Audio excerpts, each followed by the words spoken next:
Madam, आपण यूट्यूबवर video upload करतो. कंटेंटही खूप चांगला असतो. पण तरीसुद्धा त्या व्हिडिओला अपेक्षेप्रमाणे व्ह्यूज मिळत नाहीत. असं नेमकं का होतं? आजच्या व्हिडिओमध्ये मी तुम्हाला यूट्यूबवरती आपण जे व्हिडिओ अपलोड करतात त्याला योग्य थंबनेल कसं द्यायची त्याची पूर्ण माहिती स्टेप बाय स्टेप सांगणार आहे. आता कसं होते, बऱ्याचदा आपण यूट्यूबवरती व्हिडिओ अपलोड करतो, आपलं कंटेंट खूप चांगलं असते, पण थंबनेल हे फार महत्त्वाचा विषय आहे. थंबनेल तुमचं व्यवस्थित नसलं तर त्या व्हिडिओला व्ह्यूज मिळायचे चान्सेस कमी होऊन जातात. त्याच्यामुळे हे थंबनेल हा फार महत्त्वाचा पॉईंट आहे. आजच्या व्हिडिओमध्ये मी तुम्हाला थंबनेल कसं क्रिएट करायचं ते स्टेप बाय स्टेप सांगणार आहे.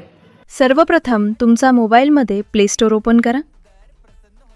प्ले स्टोअर ओपन केल्यानंतर सर्च बॉक्समध्ये यूट्यूब थंबनेल मेकर असं सर्च करा. आता हे ॲप इन्स्टॉल करा. ॲप इन्स्टॉल झाल्यानंतर ते ओपन करा. ओपन केल्यावर तुम्हाला तुमच्या यूट्यूब चॅनलच्या विषयानुसार वेगवेगळे कॅटेगरी दिसतील. तुमच्या चॅनलला जो विषय योग्य वाटेल तो विषय निवडा. विषय निवडल्यानंतर तुम्हाला अनेक थंबनेल टेम्पलेट्स दिसतील. यामधून तुम्हाला जो थंबनेल आवडेल त्यावर क्लिक करा. आता इमेज या ऑप्शनवर क्लिक करा आणि तुमचा फोटो सिलेक्ट करा. मी इथे वापरलेला फोटो आधीच बॅकग्राऊंड रिमूव्ह केलेला आहे. फोटोचा बॅकग्राऊंड कसा रिमूव्ह करायचा ते मी तुम्हाला पुढील व्हिडिओमध्ये सविस्तर सांगणार आहे, म्हणून मला इंस्टाग्रामवर नक्की फॉलो करून ठेवा. फोटो सिलेक्ट केल्यानंतर तो फोटो तुम्हाला थंबनेलमध्ये दिसेल. आता तुम्ही त्या फोटोची जागा बदलू शकता. जर तुम्हाला थंबनेलमध्ये एखादा ऑब्जेक्ट ॲड करायचा असेल किंवा आधीच दिलेल्या ऑब्जेक्टची जागा चेंज करायची असेल तर ते सुद्धा तुम्ही सहज करू शकता.